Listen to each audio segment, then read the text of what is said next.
Welcome to the Jonestead. I'm Mary, and today is July 31st, 2025.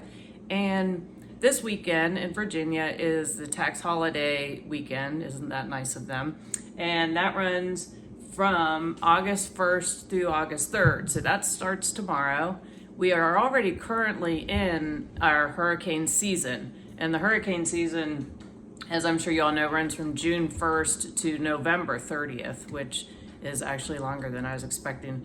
And I checked the National Hurricane Center just now, and currently they're not showing any activity.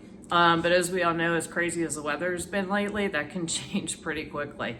So this weekend is a great time to purchase hurricane preparedness items and not have to pay taxes on them. In Virginia, our state sales tax is 5.3%.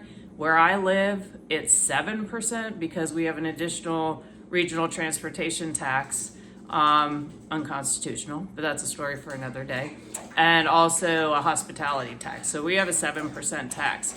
But this is an opportunity to put some money in your bank. Put some money back in your pocket, and say you just spend $300, which is pretty easy to do in this climate. That's $21 back in your pocket. And not in the bureaucrat's pocket. So if you saw $21 laying on the ground, you'd probably pick it up and wouldn't walk by it.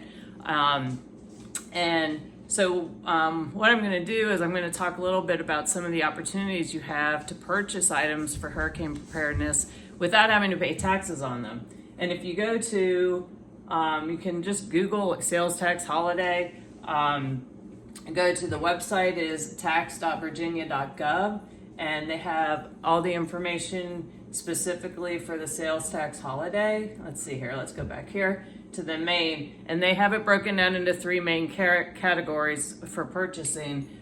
School supplies, clothing, footwear. And then of course there are qualifiers as far as under certain thresholds. You can't be more than $20 per item. Hurricane emergency preparedness products.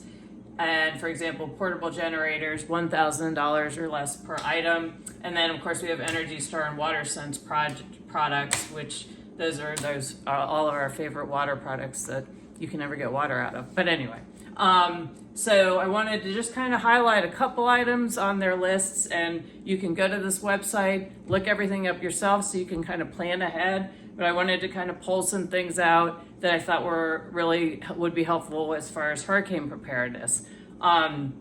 So we stopped specifically in the school supplies, clothing and footwear, disinfectant wipes, hand sanitizer, boots are a good thing to have, coats, sneakers, no taxes. You don't have to pay tax on that.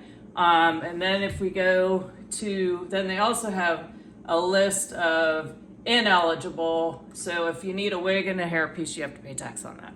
And then we'll move over to specifically, where did my list go? Hurricane preparedness items specifically. So this is a great opportunity. Number one, if you don't have a generator, to get a generator. Whether it's a small portable one that can keep your refrigerator running, or like we have a well, and so if our power goes out, we don't have any water. So unless we have electricity generated, we do not have water, so you can't flush toilets, which is another good reason to keep extra water on hand, just in case. So if you have any extended period of time where your power's out, and you really need to have a generator, especially even if it's not a hurricane, just a bad storm comes through and knocks trees down. So specifically, they've got, and then batteries are great backup, flashlights, weather radios, tarps are always helpful to have. And then of course, chainsaws, if you scroll down here, chainsaws, always good to have a chainsaw on hand. And extra gas, fill up extra gas cans, which gas cans also are on here, and also safety gear. So these are just a couple of ideas. I figured take advantage of not having to pay taxes over the weekend so you can pick up some things that you're gonna need probably anyway. If you don't have them, it's good to have them on hand. So again, you can go to the website, Virginia's Sales Tax Holiday, and look at specifically at the list yourself, see what you need and what can best benefit you and your family. So hope you find this helpful. Thanks for tuning in. Please subscribe and share, and look forward to talking to you all again soon. Have a great day.